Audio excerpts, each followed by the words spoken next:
Olha o Marquinhos Medeiros aí, gente! Beleza, beleza, beleza! O tererê é só a gente querer. O Marcos Medeiros, nosso apresentador. O Canal 6 é só a gente querer. O Marcos Medeiros, nosso apresentador. Marcos Medeiros, esse nome tem valor. E no Canal 6 é nosso apresentador. Marcos Medeiros, esse nome tem valor. E no Canal 6 é nosso apresentador. E não se fale em outra coisa na cidade. Marcos Medeiros representa a novidade. Ele é guerreiro e ajuda quem não tem. Mostra e fala a verdade sem prejudicar ninguém. Vamos sintonizar TVC no Canal 6 com o Marcos Medeiros, o nosso apresentador. Vamos sintonizar TVC no Canal 6 com o Marcos Medeiros, o nosso apresentador. Oi, oi, oi, oi, Marcos Medeiros. Oi, oi, oi, oi, oi, o nosso apresentador. Canal 6 é TVC, se liga aí. TVC é Canal 6, se liga aí. Canal 6 é TVC, se liga aí. TVC é Canal 6, se liga aí. Olha, Marcos Medeiros, meus parabéns por essa brilhante votação que você teve, sendo o vereador mais votado de todo o interior do estado do Rio de Janeiro. Que Deus te conserve assim, essa pessoa prestativa, que se comunica com o povo e que presta conta daquilo que faz, porque a transparência é muito importante na vida pública. Muito obrigado a você pela oportunidade de ser seu amigo e que Deus abençoe você em tudo que você fizer. Amigos e amigas da TVC, hoje é um dia especial. Isto porque levaremos imagens exclusivas dele, que é o homem público que mais realizou para a cidade de Nova Friburgo e região. Ele, no seu mandato, sua esposa, depois assumindo essa grande tarefa de viabilizar obras, melhorias na qualidade de vida do nosso cidadão, não tão somente de Nova Friburgo, de Teresópolis, Petrópolis, mas de toda a região serrana. Eu tenho a certeza que vocês, nesse momento, estarão inebriados de tanta alegria de vê-lo entrando em seus lares. É com grande prazer, com grande alegria, com grande emoção que a gente conversa com o ex-governador Garotinho.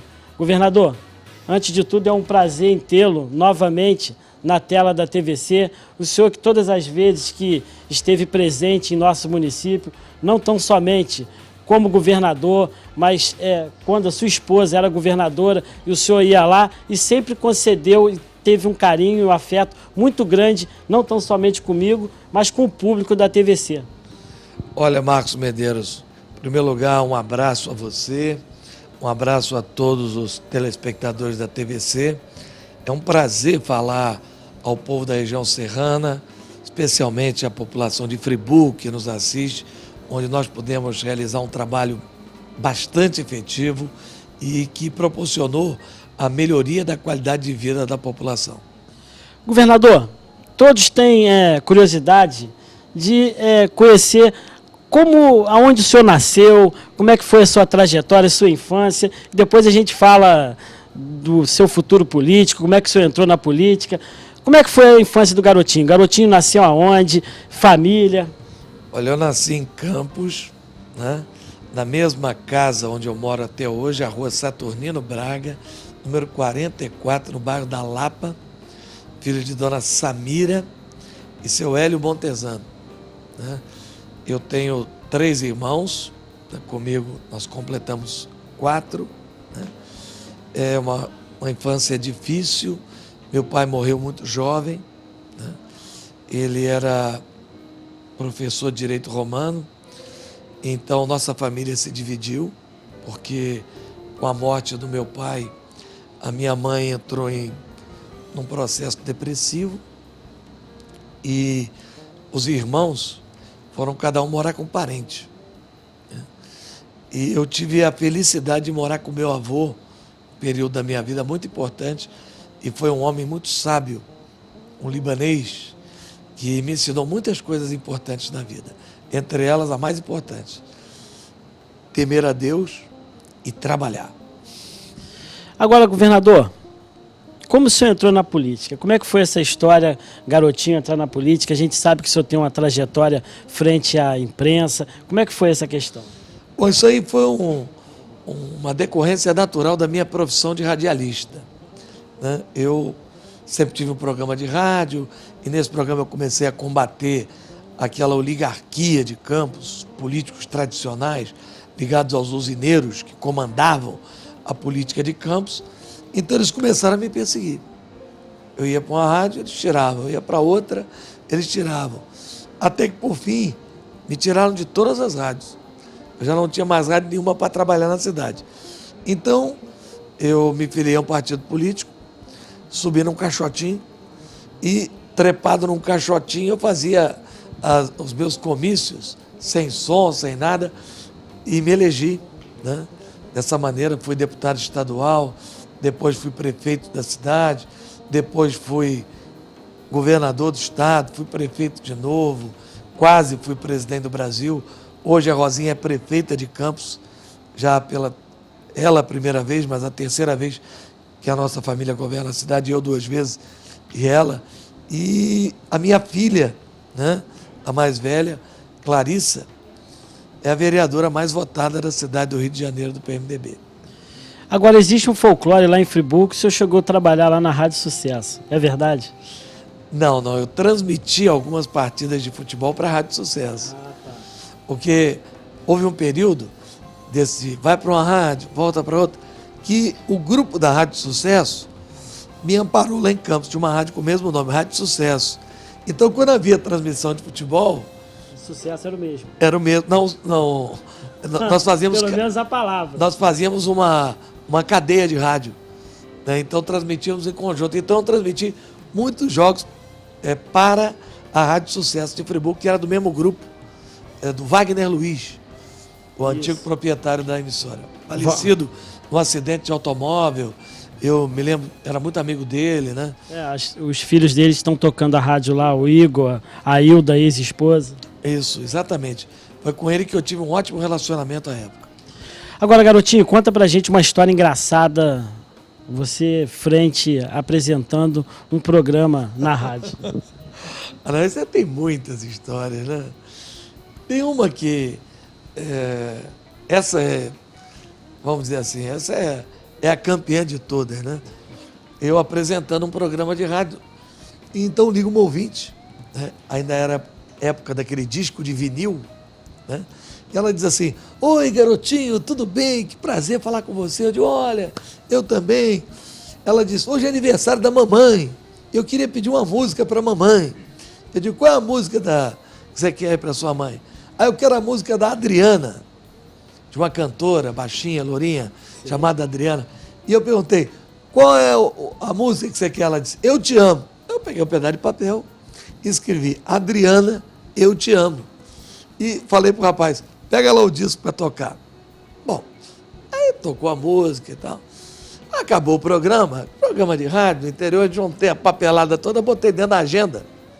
E passou uma semana, Rosinha mexendo na minha agenda, acha com a minha letra escrito um papel: Adriana, eu te amo. Aí eu cheguei em casa, tô vendo Rosinha de cara feia, emburrada. Quem é a Adriana? Eu não conhecia nenhuma Adriana e não ia me lembrar uma semana depois de uma música que eu toquei num programa de rádio, que eu tocava várias músicas. Eu digo: olha, eu não conheço uma Adriana, não. E ela séria, ainda por cima é cínico. Eu digo: mas Rosinha, eu não conheço nenhuma Adriana. Tô falando sério para você. Esse papel aqui. Eu olhava para o papel e dizia: mas meu Deus, é a minha letra. Como é que está isso aí, Adriana? Como é que eu escrevi isso aí? Não conheço nenhuma Adriana. Bom, por conta disso aí, eu dormi uma semana na sala. Até que um dia, eu cheguei de olheira, né, na rádio para trabalhar. O operador: você está com cara de cansado? Aí o operador chamava Canjiquinha. Eu falei: ô Canjiquinha, o negócio é o seguinte, eu me meti na enrascada, rapaz. Eu não sei de onde apareceu um papel, rapaz, com a minha letra, escrito: Adriana, eu te amo. Aí ele falou, Adriana, eu te amo. Sei o nome da música da Adriana, Eu Te Amo. Foi aquela menina que ligou pro programa e pediu a música. Falei, rapaz, você me salvou. Consegue gravar? Aquela época era fita de rolo. Lembra? Você Sei. pegou esse período de fita de Sem rolo dúvida. em rádio? Então eu falei, você vai passar isso para uma fita cassete que eu vou levar para Rosinha ouvir a minha voz e a menina pedindo a música Adriana, Eu Te Amo. Isso é uma história interessantíssima. Sem né? dúvida. E o Canjiquinha te tirou da furada. Me salvou. Agora, governador, saí de Campos, do interior do estado do Rio de Janeiro, vim para o grande centro enfrentar oligarquias muito maiores do que aquelas que o senhor enfrentou em Campos, se impor como candidato, porque naquela época eu assessorava na Assembleia Legislativa, sei o quanto tinha de discriminação um candidato a governador sair do interior e conseguir ganhar a eleição. Quais são os desafios que naquela época o senhor venceu para chegar ao governo e fazer uma reeleição através da sua esposa? Olha, veja bem, é difícil alguém aceitar a ideia de que um prefeito do interior seja governador do estado. Isso nunca tinha acontecido, né? Até porque você vê, Campos tem 300 mil eleitores, é menor do que o eleitorado de Copacabana, um bairro do Rio. E eu disputei a eleição com o ex-prefeito do Rio, César Maia. E é mais difícil ainda, na cabeça das pessoas, entender que este prefeito que saiu do interior ganha a eleição do prefeito do Rio e sai do governo com 62% de bom e ótimo e 91% de aprovação, que resultou na eleição da Rosinha no primeiro turno. Então, ficou na cabeça das pessoas, né? Hoje, esse cara, né, elegeu a esposa. Então, começou a se montar um cerco em torno de mim para desenvolver uma série de preconceitos, de inverdades, de mentiras, para tentar me isolar na política do Rio de Janeiro. Você vê o seguinte, 94, eu disputei a eleição para governador. Foi o momento mais difícil, porque Marcelo Alencar. o Marcelo Alencar, ninguém queria ser candidato do PDT. O Brizola tinha, aquele período, 94% de rejeição. Mesmo com todo o problema, eu fui para o segundo turno. Perdi a eleição por 3%. Olha só, fiz 3.200.000 votos em 94. 98 eu fui eleito contra o César Maia. 2002, Rosinha eleita no primeiro turno. 2006, Cabral, com o meu apoio de Rosinha, se elege. Então, as 4 últimas eleições para o governo do Estado, nós vencemos 3 e uma eu fui para o segundo turno. Então, graças a Deus, a população mais esclarecida, a população que acompanha a política, ela sabe que essa eleição, que virá aí agora, vai ser uma eleição muito difícil, mas que nós vamos nos colocar com muita força, porque eu vou fazer para a população um pedido, para ela comparar. Por exemplo, em Friburgo, eu fiz a canalização do Rio Bengalas, certo? É uma obra importante? Ajudou muito a cidade. Ajudou muito a cidade. Em Friburgo, eu asfaltei a estrada de São Lourenço, lá no interior. Ajudou muito a cidade. Eu- Escoamento das produções dos agricultores. Eu levei para Friburgo a Universidade Estadual. Com certeza qualifica bastante os nossos jovens, não tão somente de Friburgo, quanto da região. Eu fiz um convênio com a prefeitura que eu asfaltei aquele bairro Suíça, Nova Suíça. Nova Suíça, praticamente todo. Eu fiz inúmeras obras importantíssimas. Então você pega... A Serra Mar. Não, eu ia chegar lá. Dentre elas, a mais importante de todas, que era uma obra prometida e que não saía do papel. Puseram placa, o Marcelo Alencar pôs uma placa no ano que vem, com a eleição do governador, a Serra Mar será asfaltada. Só que passaram os 4 anos e ele não asfaltou. E nós fizemos a estrada que ligou Friburgo até Casimiro de Abreu, a estrada Serra Mar. Sem contar outras obras, não vou entrar em detalhe aqui. Creche e sem pedágio, que é o mais importante. Sem pedágio. Bom, Estrada Parque. agora eu pergunto, compare o que eu fiz com o que o atual governador fez. Se você que está me assistindo, né, achar que o governador Fora os programas, né? Não, eu estou falando só obra. Não estou falando de Cheque Cidadão, Jovens pela Paz, programa Nutrição 10, programa do leite para as crianças, enfim, programa Florescer, programa Frutificar, tudo isso para a farmácia popular. O senhor levou a farmácia para lá. Também. É muita coisa. Mas você pega, lista as coisas que o Garotinho e a Rosinha fizeram, de um lado, e do outro você bota do Cabral. Quem fez mais? Tá mais do que claro que foi o senhor. Não. O que o Cabral fez até agora para o Friburgo? Ele está descobrindo ainda alguma coisa aí, né? Então, eu acho que o que eu quero pedir ao povo de Friburgo é o seguinte: se ele fez mais, vota nele. É uma questão de justiça. Agora, se eu fiz mais e se eu for candidato, vocês me dêem um crédito de confiança. O senhor fala no Cabral, o senhor fala em oligarquias que o senhor venceu. Existe uma premissa do ex-deputado Ulisses Guimarães que diz o seguinte: em política, o dia do benefício é a véspera da ingratidão. Como é que o senhor vê esta frase? Como é que o senhor convive com esta questão? Olha, eu acho que quem tem que responder a sua pergunta é Cabral, né? Porque se alguém foi traído aí, fui eu apoiei. O senhor acreditou? Acreditei. Mas o que me decepcionou nele não foi nem as atitudes em relação a mim. Foi porque quando eu me dispus a concorrer ao governo do Estado, eu tinha 4 pontos fundamentais. Esse era o programa que eu me propus a levar adiante. Primeiro, Estado forte com o interior forte. Eu dizia isso sempre. Só a integração da capital com o interior é que vai fazer o nosso Estado crescer. E olha o que aconteceu. O Rio de Janeiro tinha 69% do PIB, sozinha a cidade, e o interior 31%. Quando eu saí, estava 50-50. Eu fortaleci o interior. Segundo, projeto de desenvolvimento econômico. A elite do Rio não caiu a ficha que o Rio não era mais capital. Vivia do passado. Então eu dizia, tem que ter um projeto de desenvolvimento econômico para o Rio voltar a crescer. O que eu fiz? Reabri todos os estaleiros do Estado. Só na reabertura dos estaleiros, nós tivemos 100 mil empregos. Eu trouxe para o Rio de Janeiro a Peugeot Citroën. Eu trouxe para Caxias o Polo Gás Químico. Eu trouxe para o estado do Rio de Janeiro inúmeras indústrias. Hoje está sendo construída no Rio, hoje, iniciado na época da Rosinha, cujo projeto foi iniciado no meu governo, a maior companhia siderúrgica do mundo, a CSA, Companhia Siderúrgica do Atlântico, no Distrito Industrial de Santa Cruz. Eu trouxe a ampliação da Volkswagen, a nova fábrica da Michelin, a campanha, a refinaria nossa, feita pela Rosinha, resultou no Compeg que está sendo construído. O Rio de Janeiro deu um salto na industrialização. Eu pergunto, Estaleiros, né? qual a grande indústria ou qual a grande obra de infraestrutura trazida para o Estado pelo senhor Sérgio Cabral? Nenhum. Então, primeiro, acabou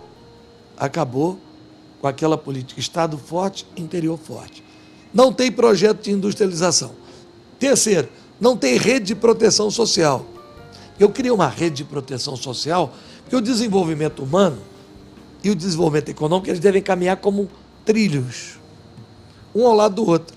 Então nós criamos Cheque Cidadão, ele acabou. Farmácia Popular, vê como é que está a farmácia de Friburgo. Acabou. Está acabada. Né? Jovens pela Paz, acabou. Programa Lei de Saúde, acabou. Ele acabou com os 60 programas sociais que nós criamos. Então, não tem projeto econômico, não tem projeto social, não tem política de interiorização. E quarto, eu criei um projeto de valorização das instituições. É de minha autoria a lei que criou o Fundo do Judiciário. Você sabe que o Judiciário do Rio pôde construir fóruns novos em todas as cidades. Inclusive lá em Friburgo. Inclusive em Friburgo. Ele pôde se informatizar todo. Por quê? Por causa da transferência de recursos que eu fiz. Hoje o Judiciário do Rio é um exemplo para o Brasil. Porque enquanto outros estados, um processo leva, em média, 1 ano para ser julgado, no Rio são 14 dias. 14 dias. Eu trabalhava com o deputado Zé Távora na Alerj e eu lembro que ele que foi o relator desse projeto. E os desembargadores eram extremamente gratos pela oportunidade que o senhor viabilizou naquele momento para a Justiça. Você sabe quanto hoje tem o Fundo do Judiciário em caixa? Não. Mais do que o Estado, 600 milhões de reais.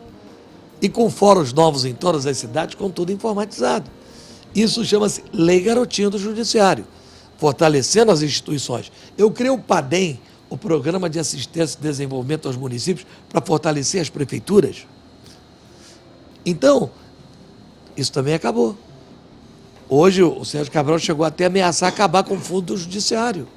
Nós estendemos um fundo semelhante ao Judiciário para a Defensoria Pública.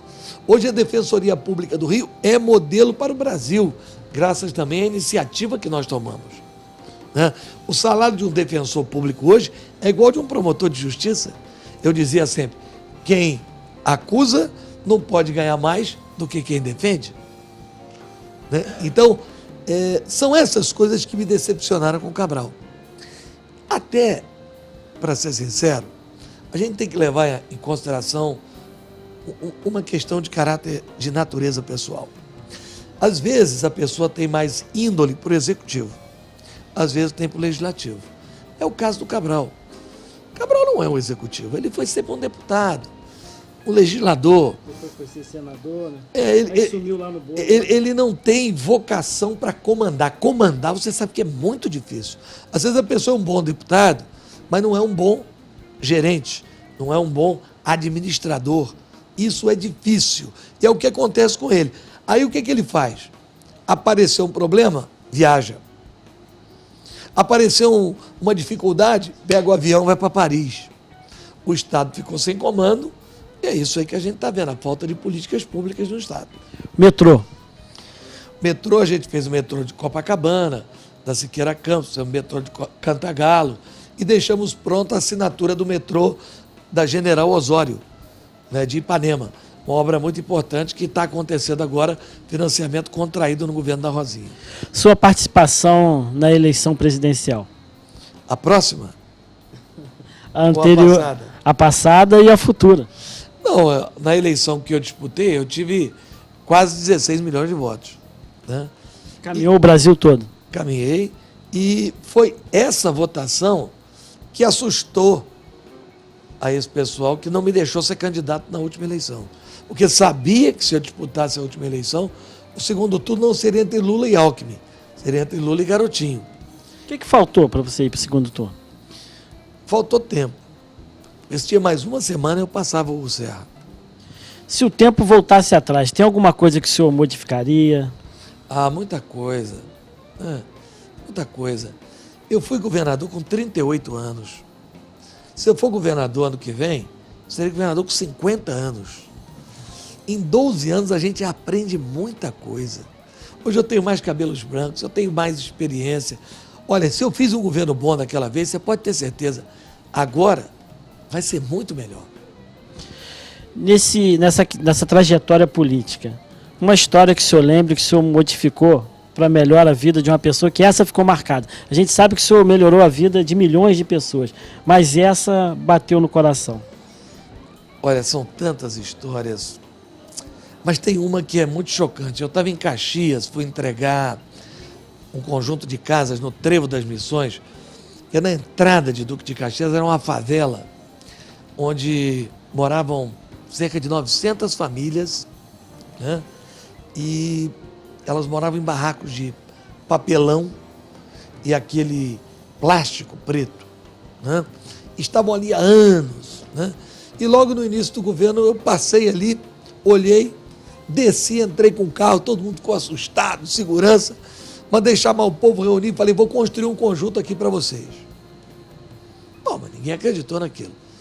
Bom, um mês depois começou o conjunto, 900 casas. No dia da entrega das casas, alguém foi falar em nome dos moradores. Eu perguntei, eu quero entregar essa primeira chave a um morador. E eu vi lá no meio uma senhora que chorava muito. ela... Sabe quando você vê aquele choro convulsivo, diferente, não é? Eu falei, eu queria que aquela senhora que está ali chorando viesse aqui. Ela veio. Subiu no palanque, quebrei um pouco a organização da festa e eu disse, mas vem cá, esse choro todo é de alegria por ganhar essa casa? Ela disse, não, esse choro é porque eu estou lembrando da minha vida. Eu disse, mas como assim? A senhora morava nesses barracos aqui de papelão, né, de plástico? Ela disse, não, eu não morava aqui. As pessoas daqui não me conhecem. Eu fui achada pelas assistentes sociais. A senhora morava onde? Ela disse, eu sou catadora de lixo.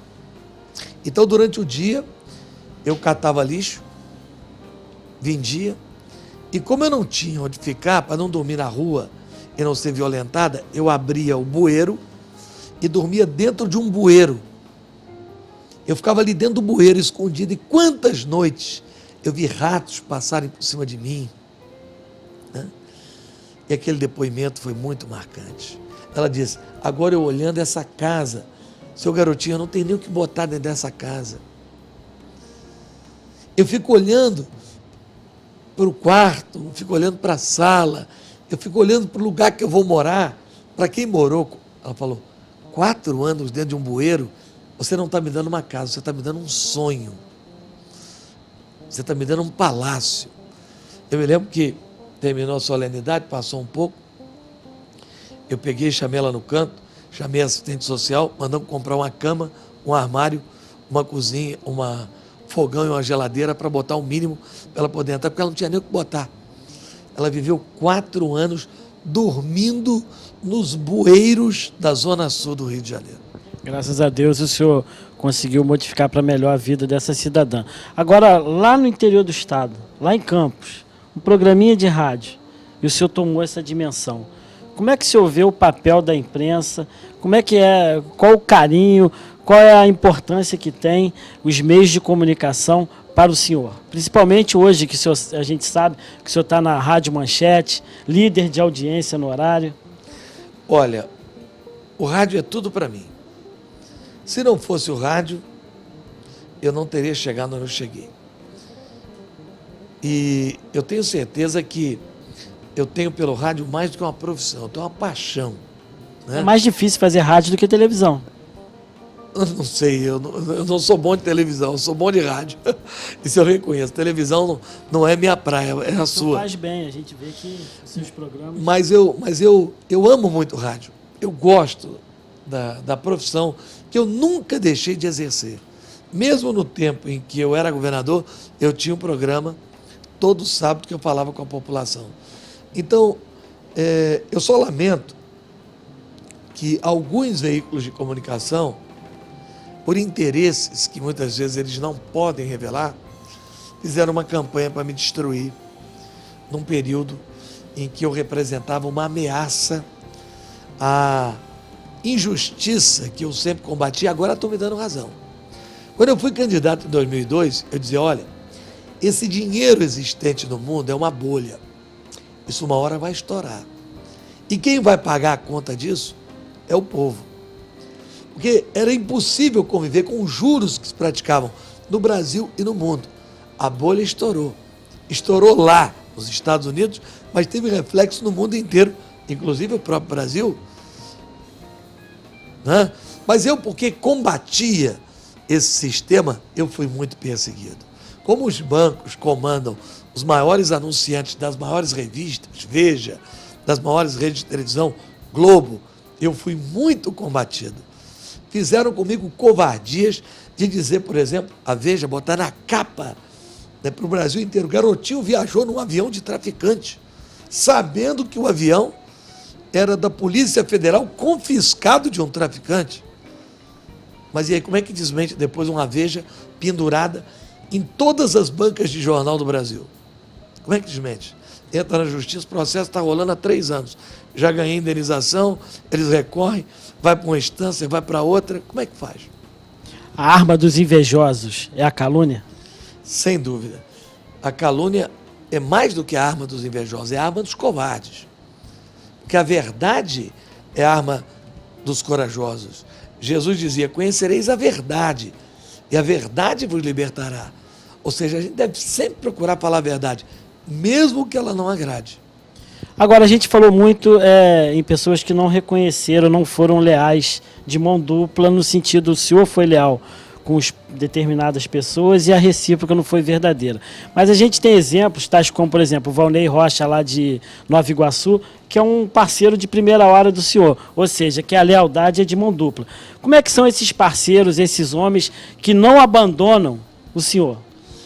Olha, é verdade, você citou o caso do Valnei, que realmente é meu amigo, uma pessoa pelo qual eu tenho um grande carinho, né? Um respeito enorme. E ele é o exemplo da maioria dos meus amigos. Porque se eu tivesse sido traído pela maioria, eu não teria a força política que eu tenho. Ainda bem que eu fui traído pela minoria. Ainda bem que a maioria tem caráter, tem palavra e que a maioria é gente boa. Deus perdoou o assassino, perdoou a prostituta, perdoou o ladrão, mas não perdoou o traidor. Vamos deixar que cada um julgue, né? A Bíblia diz assim: com a mesma medida que você medir, você será medido. Com a mesma medida que você julgar, você será julgado. Eu não estou aqui para fazer julgamento de ninguém. O povo é o juiz. O povo vai julgar se o comportamento que ele teve em relação a mim é correto. Lula Lula foi muito inteligente. Lula soube pegar o que havia de bom do governo Fernando Henrique, que era a estabilidade econômica, não mexeu, tocou. O plano econômico de Lula, na verdade, não é dele, é o plano econômico que veio do Plano Real, e acrescentou a isso o que o PSDB não tinha: políticas sociais. Aliás, muitas delas copiadas do que eu fazia aqui. Eu lancei aqui em 99 o Cheque Cidadão. Veio o Lula em 2003 e lançou Bolsa Família. É a mesma coisa com outro nome. Eu criei a Farmácia Popular. Aí depois o Lula criou a Farmácia do Brasil. Eu criei a Universidade à Distância do Rio. O Lula criou a Universidade à Distância do Governo Federal. Então eu me sinto feliz que pelo menos eu servi de inspiração para muitos projetos do governo Lula. sair do PMDB e entrar no PR. O projeto do PMDB para mim se esgotou, né? Ainda bem que eu estou saindo com um partido forte, não estou saindo com um partido fraco. Eu entrei no PMDB, o PMDB tinha 5 deputados estaduais. Estou saindo com o partido com 20. O PMDB tinha 3 deputados federais. Hoje o partido tem 10. O partido tinha 6 prefeituras. Hoje tem mais de 40. O partido não tinha governador. Hoje tem um governador. Sair de partido com um partido fraco é comum. Quero ver sair como eu estou saindo. Com um partido forte. Eu não estou saindo para apagar a luz. Eu estou saindo para acender uma outra luz. O que falta fazer no governo do Estado? Falta o governador governar, né? Eu acho que se o governador governar, o Estado funciona. Eu digo a você, eu fiz muita coisa, mas uma coisa eu quero que seja a marca da minha próxima administração. O quê? O mundo mudou muito e as profissões mudaram muito, né? Então a educação precisa mudar muito. Eu quero fazer uma revolução na educação do Estado do Rio de Janeiro, se eu for governador. Eu quero transformar de tal maneira a educação no Estado do Rio de Janeiro que ela sirva para as pessoas. Não adianta hoje a pessoa se formar e sair com um canudo embaixo do braço e não conseguir trabalho. Nós temos que formar as pessoas para a vida. E essa vai ser a minha meta, fazer uma revolução na educação do Estado do Rio de Janeiro para que a gente possa deixar como exemplo, como uma luz para o Brasil. Governador, Brizola, como é que foi essa reconciliação? Olha, Brizola foi meu professor na política. Eu confesso que foi o maior homem público que eu pude conviver pessoalmente, né? E eu fiquei 18 anos no PDT, depois tivemos um desentendimento, não por causa minha e dele, mas por causa daquelas pessoas que estavam em volta. Mas no final da vida nós tivemos uma reconciliação maravilhosa, o encontro se deu em Itaipava, ele me abraçou, disse que eu era o filho político dele, chorou, e nós combinamos de voltar para o PDT. Estava tudo certo quando ele veio a falecer. Foi uma pena, senão hoje eu estaria no PDT. Mas Deus conhece todas as coisas, né? Ele permitiu que isso acontecesse e é por isso que hoje eu estou no PR. Governador, infelizmente estamos chegando ao final de nosso programa. A gente quer agradecer a maneira carinhosa com que o senhor nos tratou e trata a todos e gostaríamos que o senhor deixasse uma mensagem, deixasse algumas palavras para aquela telespectadora que nesse momento sintoniza a TVC Canal 6. Olha, em primeiro lugar, muito obrigado a você, parabéns pela sua brilhante votação, né? A votação, acho que mais expressiva da última eleição, né? Votação quase de um deputado. Né? Obrigado. E agradecer a todos da TVC, muito obrigado pelo carinho, aos assinantes que nos assistiram, a você, telespectador, meu carinho especial ao povo de Friburgo, né? E pode ter certeza de uma coisa, se for a vontade do PR, né? Se for a vontade do povo, e se for sobretudo a vontade de Deus que eu venha a ser novamente governador, toda essa região serrana que eu tratei com tanto carinho no meu governo, vai receber de mim uma atenção maior ainda. Grande abraço a vocês. Obrigado, governador. Obrigado. TVC sempre a serviço do governador Garotinho. Olha, Marcos Medeiros, meus parabéns por essa brilhante votação que você teve, sendo o vereador mais votado de todo o interior do estado do Rio de Janeiro. Que Deus te conserve assim, essa pessoa prestativa, que se comunica com o povo e que presta conta daquilo que faz, que a transparência é muito importante na vida pública. Muito obrigado a você pela oportunidade de ser seu amigo e que Deus abençoe você em tudo que você fizer. Deixa eu aproveitar aqui essa oportunidade. Vem aqui, Marquinhos, vem aqui perto de mim. O Marquinhos é uma benção para Friburgo, né? O Marquinhos teve uma votação expressiva nessa cidade, tem a cada dia buscando, a cada momento aqui na Assembleia, compromissos políticos para essa região, para levar para essa região benefício. Essa é a luta de um vereador, Marquinhos. Ele tem esse compromisso político com a cidade, independente de ser vereador, ele não pode ficar no seu local, na sua cidade, ele tem que buscar um entendimento político. E ele tem feito isso. Nós estamos na LERJ hoje aqui, ele veio conversar aqui para saber o que ele pode levar de benefício para Friburgo. Um abraço, Marquinhos, você é um vitorioso, você é um campeão e Deus te abençoe. Obrigado, deputado. Olá, Valnei, aqui é o Garotinho. Você sabe o grande carinho, o grande respeito e a grande amizade que eu tenho por você. Uma das principais virtudes de um homem público é que você tem a lealdade e a gratidão. Por isso, eu quero deixar aqui nesse programa especial para você a minha palavra de amizade, a minha palavra de confiança e dizer que você é um cara super especial. Onde você estiver, Valnei, e onde o Garotinho estiver, você pode ter certeza, eu estarei sempre contigo. Grande abraço. Eu, o deputado Valnei Rocha, da Baixada Fluminense, quero aqui mandar um abraço para esse povo maravilhoso de Friburgo e aproveitando essa oportunidade, falar aqui um pouquinho do Garotinho. Tive a oportunidade já por 2 vezes ser deputado com o Garotinho, no primeiro mandato dele, depois da Rosinha Garotinho, e quero mandar essa mensagem para que vocês entendam isso. O Garotinho foi um governador excelente para o meu município, o município de Nova Iguaçu, realizando com a presença física dele na cidade, inúmeras obras, por isso eu tenho a obrigação de dar aqui esse testemunho a favor de Garotinho. E aproveitando aqui também para falar para o povo de Friburgo da grande obra que foi feita nessa região aí pela governadora Rosinha, quando ela fez a ligação da estrada Serra-Mar. Isso foi uma obra que com certeza levou crescimento para essa região aí.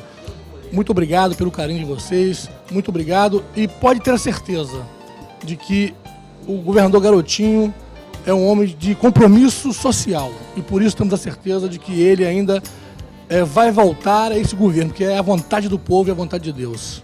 Aqui é o Edu Jordão, vereador de 2 mandatos da cidade de Mangaratiba. Quero também desejar para o meu amigo Marcos Medeiros, o vereador mais votado aí dessa cidade maravilhosa, desejar muito sucesso, né? Eu tenho certeza que isso é o início de uma grande carreira, Marcos. Parabéns, que Deus te ilumine. Um forte abraço, seu amigo Edu Jordão de Mangaratiba.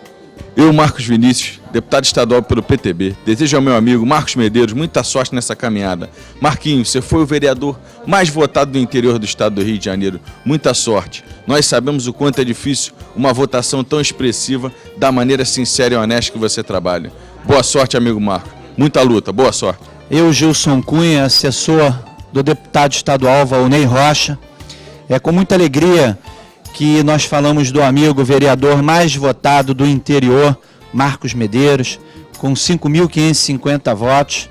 Nós que tramitamos na política sabemos que o voto é muito difícil e a gente percebe o vereador com essa totalização de voto, porque tem um trabalho, conquistou realmente nas ruas, com muito profissionalismo,